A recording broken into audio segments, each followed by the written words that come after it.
जिंदगी बड़ी होनी चाहिए, लंबी नहीं। ये डायलॉग अगर किसी के जीवन पर सटीक बैठता है तो वो है शहीद आजम भगत सिंह।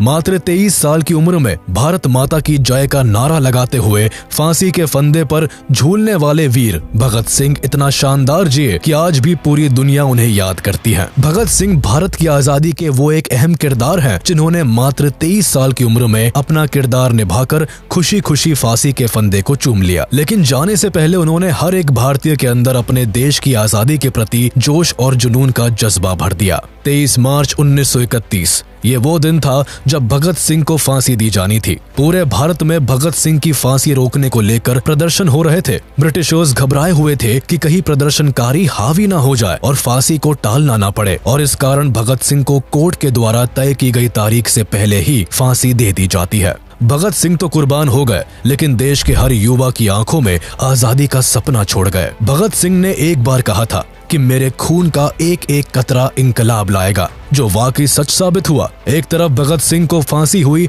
और वहीं दूसरी ओर भारत की सड़कों पर भगत सिंह के सपने को पूरा करने के लिए देश का हर नौजवान अंग्रेजों की जड़ें हिलाने के लिए निकल पड़ा। देश में हर तरफ आजादी के लिए आवाज उठने लगी, जिस कारण भगत सिंह की मृत्यु के ठीक 16 साल बाद भारतीयों ने अंग्रेजों को भारत छोड़ने पर मजबूर कर दिया। भगत सिंह देश की आजादी के लिए इस कदर दीवाने थे कि उनके अंदर बचपन से ही एक वीर क्रांतिकारी जाग उठा था। मात्र 12 साल की उम्र में भगत सिंह ने जलियांवाला बाग का खौफनाक मंजर देखकर ठान लिया था कि वो उन मासूमों की जान का बदला अंग्रेजों से लेकर रहेंगे। ब्रिटिशर्स से बदला लेने के लिए भगत सिंह ने असेंबली में जो बम फोड़ा था, उसकी आवाज ने अंग्रेजों के परखच्चे उड़ा दिए थे। भगत सिंह एक ऐसे फ्रीडम फाइटर थे जिन्होंने जेल में जाकर भी अंग्रेजों के खिलाफ अपनी बगावत नहीं छोड़ी और वहाँ भी सभी कैदियों में क्रांति पैदा कर दी। कई महीनों तक हंगर स्ट्राइक करने के बाद भी उनका जुनून कम नहीं हुआ और लगातार 116 दिनों तक फास्ट रखकर भगत सिंह ने अंग्रेजों से अपनी बात मनवा ली थी। तो चलिए जानते हैं कि आखिर कौन थे भगत सिंह, क्यों इन्हें फांसी दी गई और केवल 23 साल की उम्र में इन्होंने ऐसा क्या कर दिया कि लोग आज भी इनके कायल है। 28 सितंबर 1907 ये वो दिन था जब भारत को अपना वीर सपूत मिला था। इस दिन बंगा नाम के गांव में भगत सिंह का जन्म हुआ था। ये गांव आज के समय में पाकिस्तान में आता है, लेकिन भारत के विभाजन से पहले ये ब्रिटिश इंडिया के पंजाब प्रोविंस के लायलपुर डिस्ट्रिक्ट में आता था। भगत सिंह का जन्म एक सिख फैमिली में हुआ था जो भारत की आजादी के लिए लड़ रही थी। अपने परिवार में भगत अपने माता पिता की दूसरी संतान थे। इनके पिता का नाम किशन सिंह संधू और माँ का नाम विद्यावती था। इनके जन्म के समय इनके पिता और अंकल अजीत सिंह पॉलिटिक्स में काफी एक्टिव थे और वक्त वक्त पर ब्रिटिशर्स के खिलाफ होने वाले मूवमेंट्स में भाग लिया करते थे। कैनाल कॉलोनाइजेशन बिल और गदर मूवमेंट में भी इनके पिता और अंकल ने बढ़ चढ़कर भाग लिया था, जिस कारण इनको जेल की हवा भी खानी पड़ी थी। इवन जब भगत सिंह का जन्म हुआ था तब भी इनके पिता और अंकल कैनाल कॉलोनाइजेशन बिल के खिलाफ होने वाले प्रदर्शन में भाग लेने के कारण जेल में थे। लेकिन भगत सिंह के जन्म के कुछ दिनों बाद ही दोनों को जेल से रिहा कर दिया गया, जिस कारण सभी लोग भगत सिंह को काफी लकी मानते थे और इसी वजह से शुरुआत में इनका नाम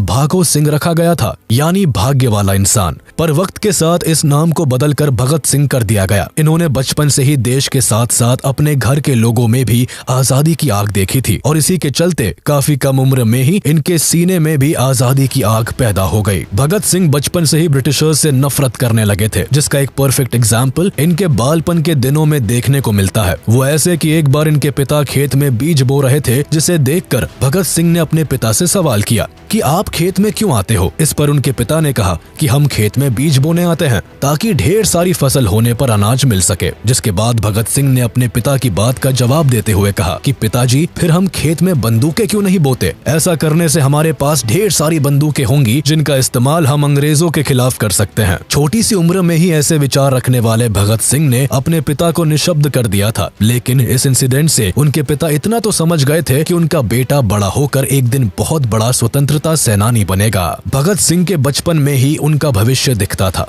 ये छोटी उम्र में भी ऐसे खेल खेलते थे जिनसे इनकी सोच का पता चलता था। खेल के तौर पर ये अपने दोस्तों को 2 गुटों में बांट दिया करते थे और एक को भारतीय और एक को अंग्रेज बनाया करते थे और दोनों को आपस में लड़वाया करते थे। बचपन से ही ये बड़े होकर इंडियन नेशनल मूवमेंट का पार्ट बनना चाहते थे, जिस कारण दिन दुनिया की खबरों पर भी इनकी नजरें काफी तेज हुआ करती थी। भगत सिंह पढ़ाई लिखाई में काफी अच्छे थे। इन्हें इंटेलिजेंट बच्चों की कतार में पहले नंबर पर खड़ा किया जाता था। इन्हें पढ़ने का काफी शौक था, जिस कारण इन्होंने अपनी 5वीं तक की पढ़ाई गांव में ही की। लेकिन जब स्कूल बदलने का समय आया तो इन्होंने लाहौर के ब्रिटिश हुकूमत वाले स्कूल में दाखिला लेने से साफ मना कर दिया। ये कभी भी ब्रिटिशर्स को किसी भी तरह से सपोर्ट नहीं करना चाहते थे, जिस कारण जिद करके इन्होंने दयानंद एंग्लो वैदिक हाई स्कूल में अपना एडमिशन करवा लिया।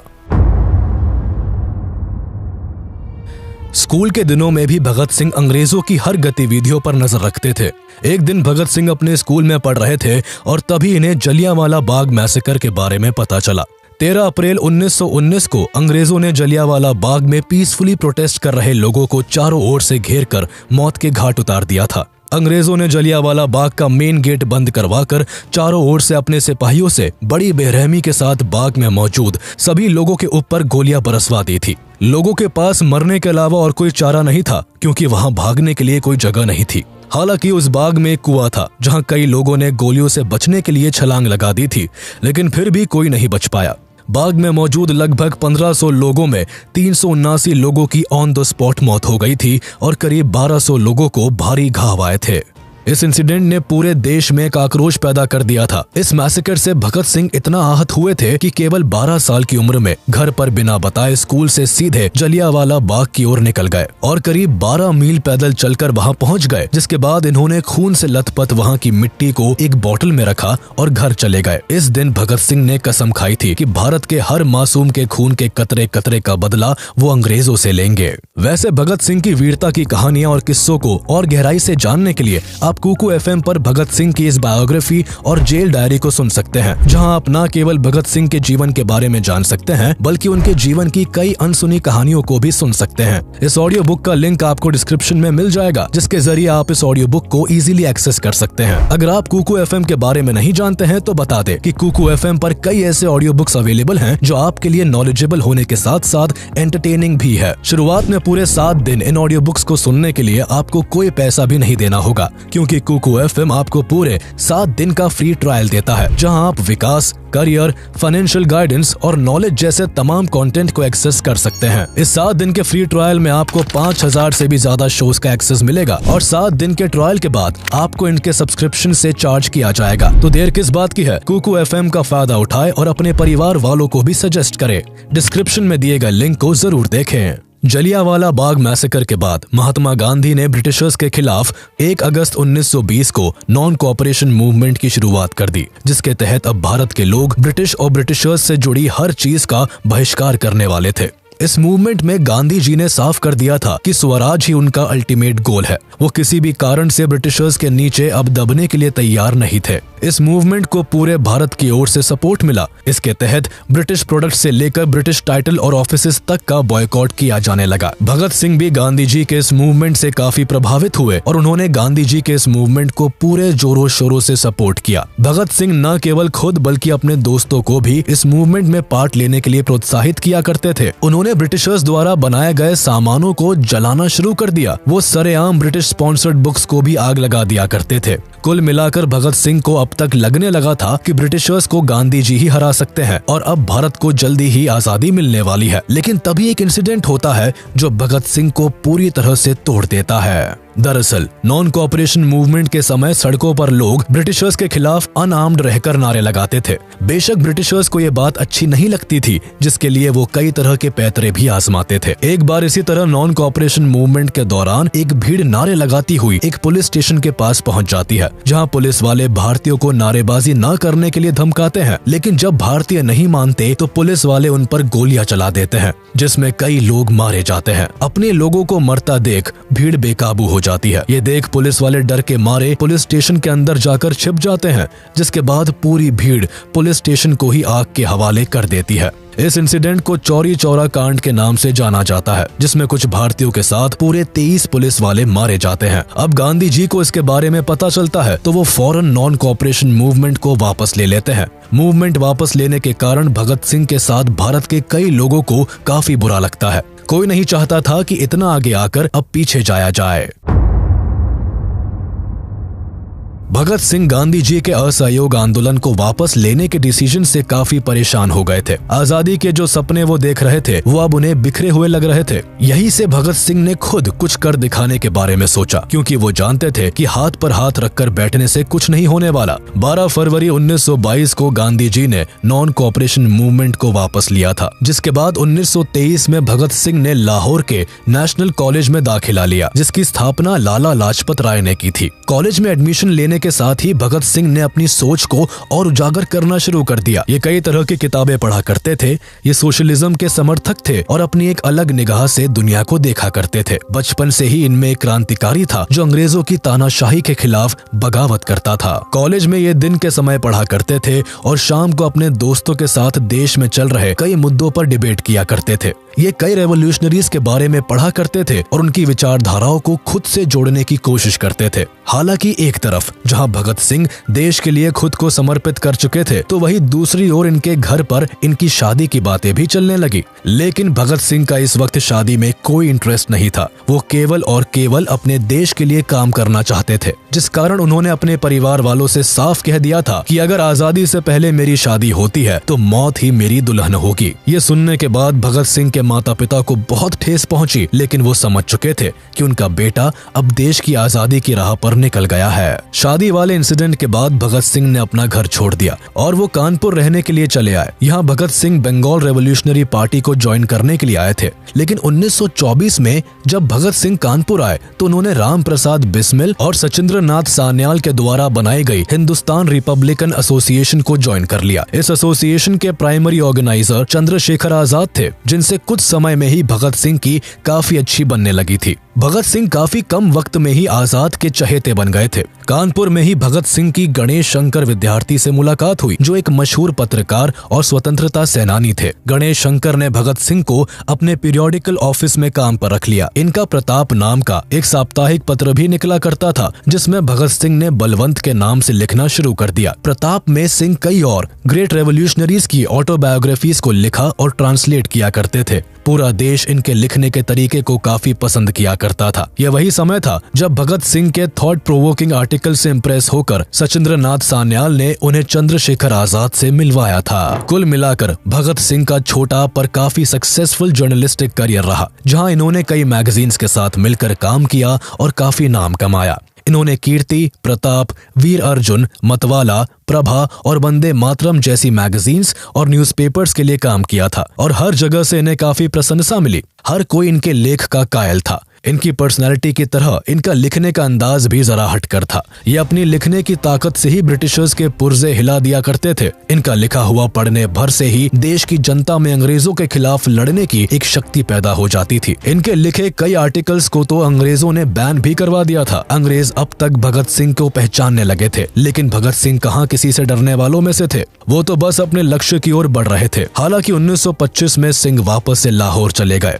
दरअसल भगत सिंह की ग्रैंड मदर की तबीयत अचानक काफी बिगड़ गई थी, जिस कारण उन्होंने अपने घर का रुख लिया। लेकिन यहाँ भी वो अकाली दल की मीटिंग्स को सपोर्ट किया करते थे। हालांकि अभी तक भगत सिंह किसी ऐसी ऑर्गेनाइजेशन से नहीं जुड़े थे जो ब्रिटिशर्स के खिलाफ सख्त कदम उठाए या उनका बॉयकॉट करे, और इसी कारण मार्च 1926 में भगत सिंह और उनके कलीग्स ने एक यूथ ऑर्गेनाइजेशन की स्थापना की, जिसे नौजवान भारत सभा का नाम मिला। इस ऑर्गेनाइजेशन को ओरिजिनली लाहौर में एस्टैब्लिश किया गया था, लेकिन इसको अमृतसर से ऑर्गेनाइज किया जाता था। नौजवान भारत सभा का मेन एम भारत के यूथ्स को जगाना था। इस सभा की मदद से भगत सिंह पंजाब के यंग स्टूडेंट्स एंड वर्कर्स को नेशनलिस्ट एंड रेवोल्यूशनरी आइडियोलॉजीज की ओर बढ़ा रहे थे। इस सभा को बनाने का आइडिया भगत सिंह को अमृतसर के एक prominent freedom fighter doctor Satyapal ने दिया था। वक्त के साथ लोग इस सभा के बारे में जानने लगे और इसे ज्वाइन करने लगे। कई प्रोमिनेंट पॉलिटिकल एक्टिविस्ट ने भी इस सभा को ज्वाइन किया था। शुरुआत में सभा को केवल लाहौर से ही ऑपरेट किया जाता था, लेकिन कीर्ति किसान पार्टी के साथ एक यूथ कॉन्फ्रेंस में ये डिसाइड हुआ कि सभा का हेडक्वार्टर अब लाहौर से अमृतसर शिफ्ट कर दिया जाएगा। कुछ समय बाद नौजवान भारत सभा और कीर्ति किसान पार्टी ने एकजुट होकर गरीब किसानों के अपलिफ्टमेंट के लिए काम करना शुरू कर दिया। साथ ही ये जनता के बीच जस्टिस एंड एगैलिटेरियनिज्म का मैसेज भी फैलाने लगे। ये वही समय था जब भगत सिंह ने कीर्ति किसान पार्टी को ज्वाइन किया था। इसके बाद अप्रैल 1926 में भगत सिंह की मुलाकात सोहन सिंह जोश से हुई, जो अमृतसर के एक noted peasant leader and freedom fighter रहे थे। भगत सिंह इनके साथ मिलकर काम करने लगे और कुछ ही समय में इन्हें मर्ज्ड पार्टी का प्रेसिडेंट बना दिया गया। सोहम सिंह भगत सिंह के विचारों से सहमत थे और इसी कारण उन्होंने भगत सिंह की वर्कर्स एंड पेजेंट्स पार्टी से बातचीत करवाई, जो एक गुरुमुखी लैंग्वेज मंथली मैगजीन कीर्ति को पब्लिश करती थी। सिंह ने इस मैगजीन के लिए लिखना शुरू कर दिया और अगले 1 साल तक भगत सिंह जोश के साथ काम करते रहे, जिस दौरान इनकी सभा ने लोगों के बीच अपनी आइडियोलॉजी को फैलाने के लिए कई पैम्फलेट्स और ट्रैक्ट्स पब्लिश किए और कॉलोनियल गवर्नमेंट के अनजस्ट मेजर्स के खिलाफ डेमोन्स्ट्रेशंस ऑर्गेनाइज किए। भगत सिंह कीर्ति में एक से बढ़कर एक एंटी कॉलोनियल आर्टिकल्स लिखा करते थे, जिस कारण कुछ ही समय में भगत सिंह ब्रिटिशर्स की आंखों का कांटा बनने लगे। यही नहीं, भगत सिंह की आइडियोलॉजी और लेख से भारत के यूथ पर उनका काफी इन्फ्लुएंस पड़ने लगा, जो ब्रिटिशर्स के लिए एक बड़ी परेशानी बनने लगी थी। ब्रिटिशर्स कैसे भी करके भगत सिंह को रोकना चाहते थे, लेकिन इसके लिए उनके पास कोई रास्ता नहीं था। लेकिन हमेशा से छल कपट के सहारे अपना काम निकालने वाले ब्रिटिशर्स अपना रंग दिखाते हैं और 1927 में भगत सिंह को अरेस्ट कर लेते हैं। अरेस्ट के समय ब्रिटिशर्स 9 अगस्त 1925 को हुई काकोरी ट्रेन रॉबरी और अक्टूबर 1926 में हुए लाहौर बॉम्बिंग में भगत सिंह के शामिल होने का इल्जाम लगाते हैं। दरअसल काकोरी एक्शन को करवाने की जिम्मेदारी हिंदुस्तान रिपब्लिकन एसोसिएशन HRA लेता है और उस समय भगत सिंह भी इस ऑर्गेनाइजेशन के पार्ट थे, जिस कारण उन्हें अरेस्ट करना ब्रिटिशर्स के लिए आसान बन गया था। हालांकि काकोरी एक्शन की प्लानिंग एंड एग्जीक्यूशन करने का काम राम प्रसाद बिस्मिल, अशफाकुल्ला खान और चंद्रशेखर आजाद जैसे कई लीडर्स ने किया था। कुछ समय बाद काकोरी कॉन्स्पिरेसी ट्रायल में राम प्रसाद बिस्मिल सहित 4 लोगों को फांसी और 16 लोगों को आजीवन कारावास की सजा सुनाई गई थी। लेकिन ब्रिटिशर्स के पास भगत सिंह के खिलाफ ना कोई ठोस सबूत थे और ना ही कारण, जिस वजह से अरेस्ट के कुछ समय बाद ही भगत सिंह को 60,000 रुपए का भुगतान करने के बाद छोड़ दिया गया था। जेल से रिहा होने के बाद भगत सिंह ने एक बार फिर चंद्रशेखर आजाद से मुलाकात की। दरअसल काकोरी एक्शन में चंद्रशेखर आजाद ब्रिटिशर्स की पकड़ से भागने में सफल रहे थे, लेकिन अब उनके पास कुछ नहीं बचा था, क्योंकि काकोरी एक्शन में HRA के कई बड़े लीडर्स अरेस्ट हो गए थे और HRA बुरी तरह से बिखर गई थी। पर भगत सिंह ने आजाद को एक नई उम्मीद दी और दोनों ने मिलकर HRA को एक बार फिर नए सिरे से शुरू करने के लिए जी जान लगा दी। HRA के रिफॉर्मेशन के लिए सितंबर 1928 में दिल्ली के फिरोज शाह कोटला में एक सीक्रेट मीटिंग हुई, जिसमें बंगाल, बिहार और पंजाब के रेवोल्यूशनरी ने भाग लिया, जिसके बाद फाइनली HSRA यानी हिंदुस्तान सोशलिस्ट रिपब्लिकन एसोसिएशन की फॉर्मेशन हुई। इस एसोसिएशन पर भगत सिंह का काफी ज्यादा इन्फ्लुएंस था, जिस कारण एसोसिएशन से जुड़े सभी मेंबर्स एंटी ब्रिटिश थे।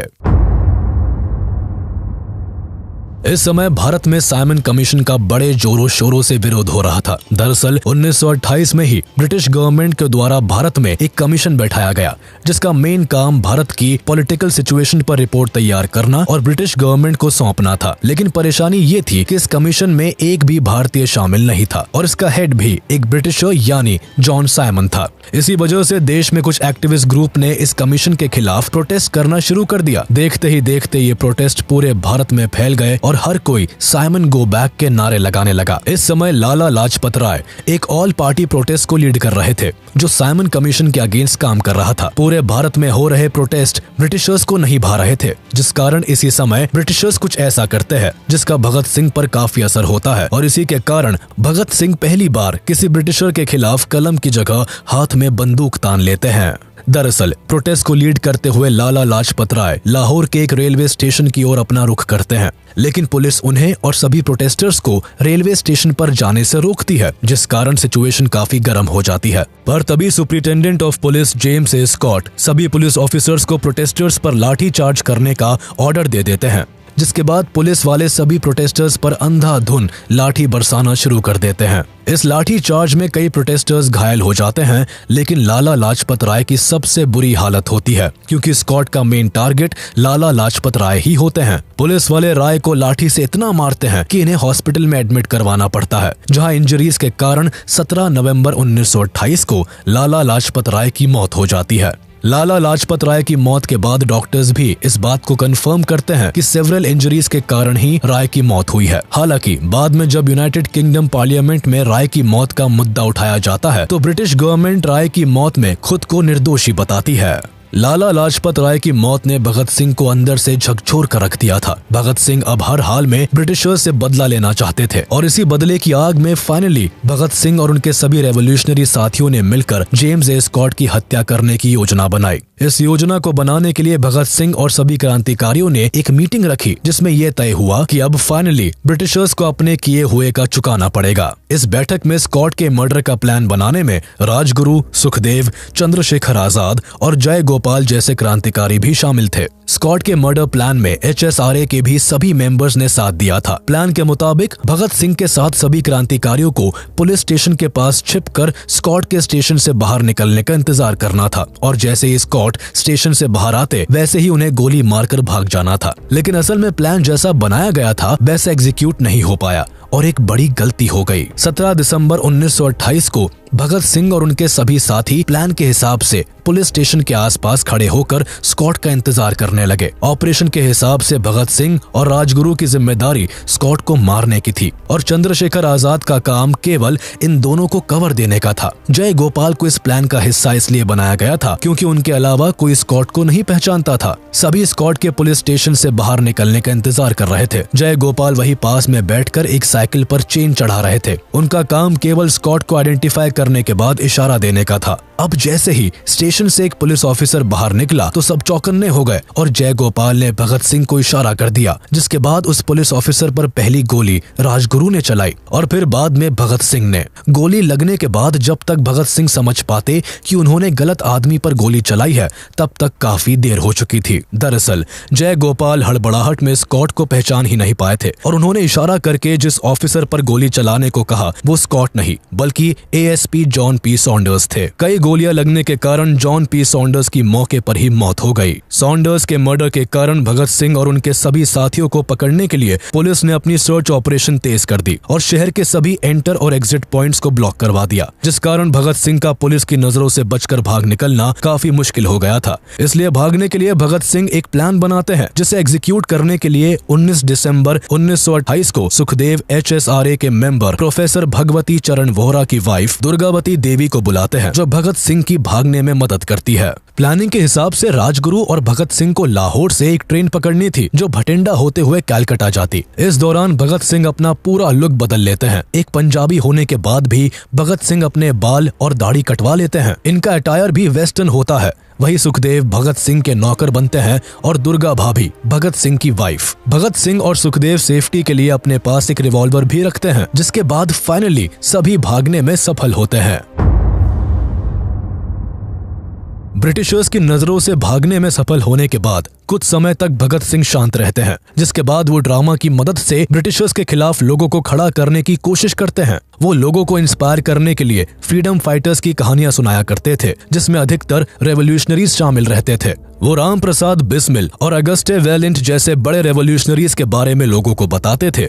अगस्टे वेलेंट एक फ्रेंच एनार्किस्ट थे जिन्होंने पेरिस में चेंबर ऑफ डेप्यूटीज में बॉम्ब फेंका था। भगत सिंह को ब्रिटिशर्स के बनाए गए पब्लिक सेफ्टी बिल और ट्रेड डिस्प्यूट बिल से परेशानी थी। पब्लिक सेफ्टी बिल के हिसाब से ब्रिटिशर्स बिना रीजन बताए किसी को भी अरेस्ट कर सकते थे और ट्रेड डिस्प्यूट बिल के तहत श्रमिक गतिविधियों को समाप्त करने और स्ट्राइक्स पर रोक लगाने की बात कही गई थी। इन बिल्स के कॉन्सिक्वेंसेस को देखते हुए असेंबली ने इन दोनों ही बिलों को रिजेक्ट कर दिया, लेकिन वाइसरॉय ने अपनी स्पेशल पावर्स का इस्तेमाल करके बिल्स को रिजेक्ट करने के बाद भी इसे लागू करने की योजना बना ली थी।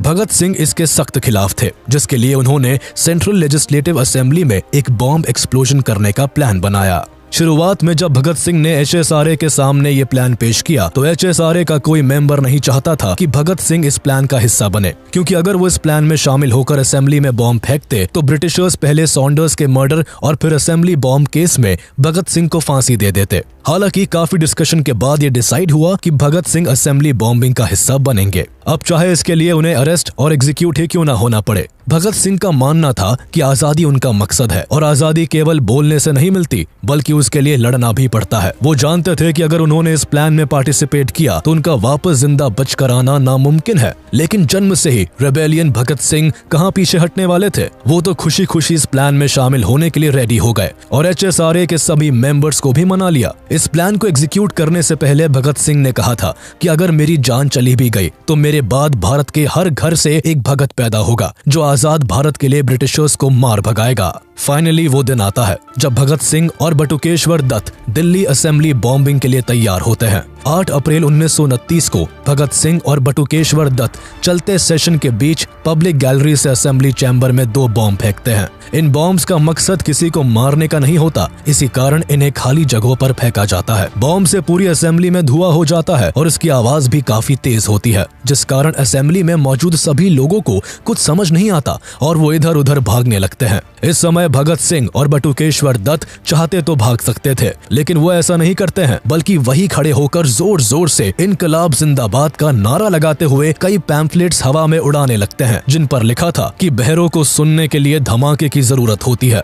इसके बाद दोनों खुद को पुलिस के हवाले कर देते हैं। अरेस्ट होने का मेन मकसद कोर्ट ट्रायल्स के जरिए अपनी बातों को पूरे हिंदुस्तान के कानों तक पहुंचाना था, जिससे सभी भारत की आजादी की लड़ाई में बढ़ चढ़कर हिस्सा ले। अरेस्ट के कारण फाइनली पिछले 1 साल से ब्रिटिशर्स को जिसकी तलाश थी वो आज उनके हाथ लग जाता है। अरेस्ट करने के बाद भगत सिंह और बटुकेश्वर दत्त को लाहौर के बॉस्टल जेल में डाल दिया जाता है, जहां 10 जुलाई 1929 को दोनों के ऊपर मुकदमा शुरू होता है। 7 मई 1929 को भगत सिंह और बटुकेश्वर दत्त पर 2 केसेस के लिए ट्रायल्स चलते हैं, जिसमें एक असेंबली बॉम्ब केस के लिए और दूसरा सॉन्डर्स मर्डर के लिए। दोनों ट्रायल्स में भगत सिंह अपनी साइड से कॉन्फिडेंट रहते हैं, लेकिन ब्रिटिशर्स को तो कैसे भी करके भगत सिंह को फांसी देनी थी। ट्रायल्स की शुरुआत में भगत सिंह और दत्त अपने केस को बहुत सीरियसली लड़ते हैं, लेकिन वक्त के साथ इन्हें समझ आने लगता है कि वो चाहे कितनी भी कोशिश क्यों ना कर ले, ब्रिटिशर्स उन्हें अब जेल से घर वापस कभी नहीं जाने देंगे। ट्रायल्स की शुरुआत में बटुकेश्वर दत्त की ओर से अफसर अली केस को लड़ते हैं,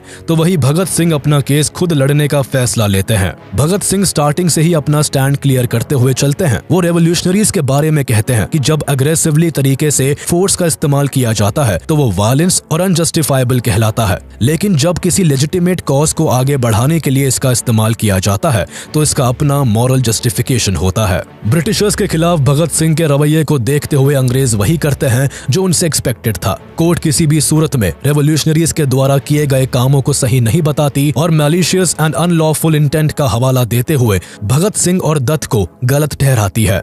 कोर्ट के अलावा पॉलिटिकल बॉडी की ओर से भी असेंबली बॉम्बिंग को क्रिटिसाइज किया जाता है। ट्रायल्स के दौरान ही HSRA की बॉम्ब बनने वाली जगहों पर पुलिस रेड डाल देती है, जिसमें एसोसिएशन के कई प्रोमिनेंट रेवोल्यूशनरीज अरेस्ट हो जाते हैं। इस रेवोल्यूशनरीज में 21 से भी ज्यादा HSRA के मेंबर्स होते हैं, जिनमें राजगुरु, जतेंद्र नाथ दास, सुखदेव, किशोरी लाल और जय गोपाल शामिल होते हैं। पर यहाँ परेशानी तब आन पड़ती है जब पुलिस के कहने पर HSRA के 3 मेंबर्स गवर्नमेंट के अप्रूवर्स बन जाते हैं।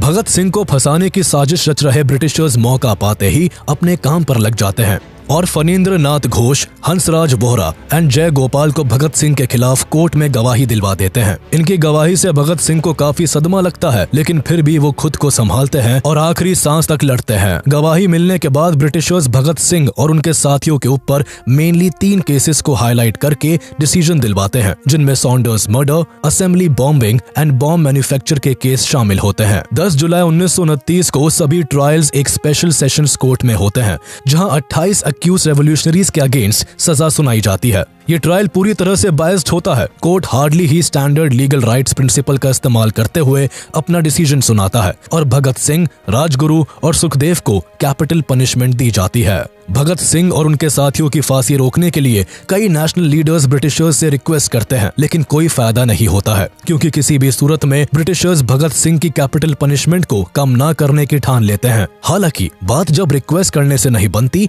तो HSRA के अटर्नीज भगत सिंह को बचाने के लिए हेबियस कॉर्पस पिटीशन को फाइल करते हैं, लेकिन इसे भी जज विस्काउंट ड्यूनेडिन के द्वारा डिनाई कर दिया जाता है। भारत के कई लीडर्स भगत सिंह को बचाने की पूरी कोशिश करते हैं, लेकिन चाहकर भी कोई फांसी को नहीं रोक पाता। इवन जेल में रहने के दौरान भगत सिंह के पिता उन्हें लिखते भी है कि वो उन्हें बचाने के लिए पूरी कोशिश कर रहे हैं और अब वो लेटर लिखकर ब्रिटिश गवर्नमेंट से भगत सिंह को फांसी न देने की रिक्वेस्ट करेंगे। लेकिन भगत सिंह अपने पिता को साफ शब्दों में लिखकर साफ कर देते हैं कि उन्हें किसी की मर्सी की जरूरत नहीं है और जिस रास्ते पर वो है, ये रास्ता उन्होंने अपने लिए खुद चुना है।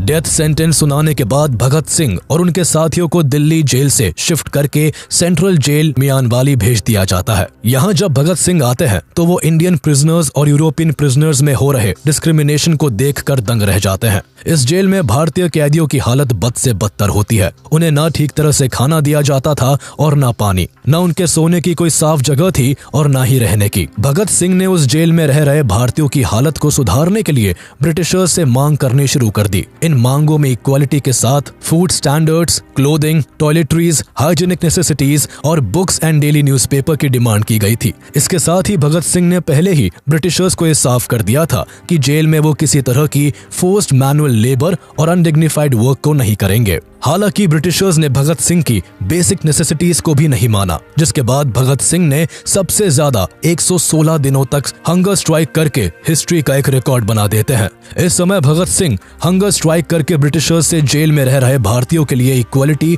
और बेसिक नीड्स की डिमांड कर रहे थे। शुरुआत में ब्रिटिशर्स ने भगत सिंह की हंगर स्ट्राइक को हल्के में लिया, लेकिन जब भगत सिंह और उनके साथी दिन रात भूखे रहने लगे तो ब्रिटिशर्स के डर के मारे कान खड़े हो गए, क्योंकि देश में जब लोकल लोगों को भगत सिंह और उनके साथियों की स्ट्राइक के बारे में पता चला तो वो बाहर से ही भगत सिंह को और ज्यादा सपोर्ट करने लगे। लोगों का आक्रोश देखते हुए ब्रिटिशर्स को डर सताने लगा कि कहीं भूख के मारे भगत सिंह की जान चली गई तो उनके लिए बड़ी परेशानी हो जाएगी, जिस कारण ब्रिटिशर्स ने शाम दाम दंड भेद हर तरह के पैतरे आजमा कर भगत सिंह और उनके दोस्तों की हंगर स्ट्राइक को भंग करने की कोशिश की, लेकिन किसी ने भी खाने का एक निवाला भी गले के नीचे नहीं उतारा। जिसके बाद लगातार 63 डेज तक भूखे रहने के कारण इस स्ट्राइक में जतेंद्र नाथ दास की सितंबर 13, 1929 को भूखे रहने के कारण मौत हो गई। दृढ़ संकल्प का ऐसा नजारा देखते हुए पूरे नेशन ने जतेंद्र नाथ दास को सम्मान दिया था। यही नहीं, इस स्ट्राइक के सपोर्ट में गोपी चंद भार्गव और मोहम्मद आलम ने पंजाब लेजिस्लेटिव काउंसिल से विड्रू कर लिया था। वही पंडित जवाहरलाल नेहरू ने ब्रिटिश गवर्नमेंट को लाहौर कैप्टिव्स में इनह्यूमन ट्रीटमेंट करने के लिए उन्हें क्रिटिसाइज किया था। साथ ही नेहरू ने सेंट्रल असेंबली में लाहौर कैप्टिव्स के साथ हो रहे इनह्यूमन ट्रीटमेंट को रोकने के लिए एक एडजर्नमेंट मोशन भी स्पॉन्सर किया था। न्यूज़पेपर्स में लगातार लाहौर एंड अमृतसर में मास मीटिंग्स की खबरें छपने लगी थी। इतने सपोर्ट को देखते हुए ब्रिटिशर्स ने लोगों को रोकने के लिए सेक्शन 144 को इम्पोज कर दिया। इतना ही नहीं, जवाहरलाल नेहरू खुद सेंट्रल जेल विजिट करते हैं और भगत सिंह के साथ सभी स्ट्राइकर्स से मिलकर उन्हें सपोर्ट करने का वादा करते हैं। वही उस समय मोहम्मद अली जिन्ना भी स्ट्राइकर्स को सपोर्ट करते हैं और भरी असेंबली में उनके फेवर में बोलते हैं। लोगों का भरपूर सपोर्ट और दास की मौत के बाद ब्रिटिशर्स समझ जाते हैं और फाइनली भगत सिंह की शर्तों को एक्सेप्ट कर लेते हैं, जिसके बाद पूरे 116 दिनों बाद भगत सिंह और उनके सभी साथी 5 अक्टूबर 1929 को अपना हंगर स्ट्राइक तोड़ते हैं। सजा सुनाए जाने के कारण भगत सिंह को अपना भविष्य पता था। अब वो लगातार जेल के लोगों के साथ आराम से रहते और उनके सुख दुख में उनका साथ देते। केवल भगत सिंह ही नहीं, बल्कि जेल में रहने वाले हर भारतीय को भगत सिंह ने इस कदर बदल दिया था कि सभी प्रिजनर्स अब पेट्रियोटिक स्लोगन्स गाने लगे थे। इन सभी प्रिजनर्स को जो गाना सबसे प्रिय था वो था मेरा रंग दे बसंती चोला, माँ मेरा रंग दे बसंती चोला, जिसे भगत सिंह आए दिन गुनगुनाया करते थे। इन सब के अलावा अपने आखिरी दिनों में जेल में भगत सिंह कई किताबें पढ़ते और लेटर्स लिखते। इस समय वो कई बड़े बड़े रेवोल्यूशनरीज को पढ़ा करते थे। भगत सिंह लिखने के साथ साथ बोलते भी काफी अच्छा थे। वो जब भी बोलते तो आसपास के सभी लोग उनकी बातों को ध्यान से सुनते। इवन जेल में काम करने वाले पुलिस ऑफिसर्स भी भगत सिंह को बहुत पसंद किया करते थे।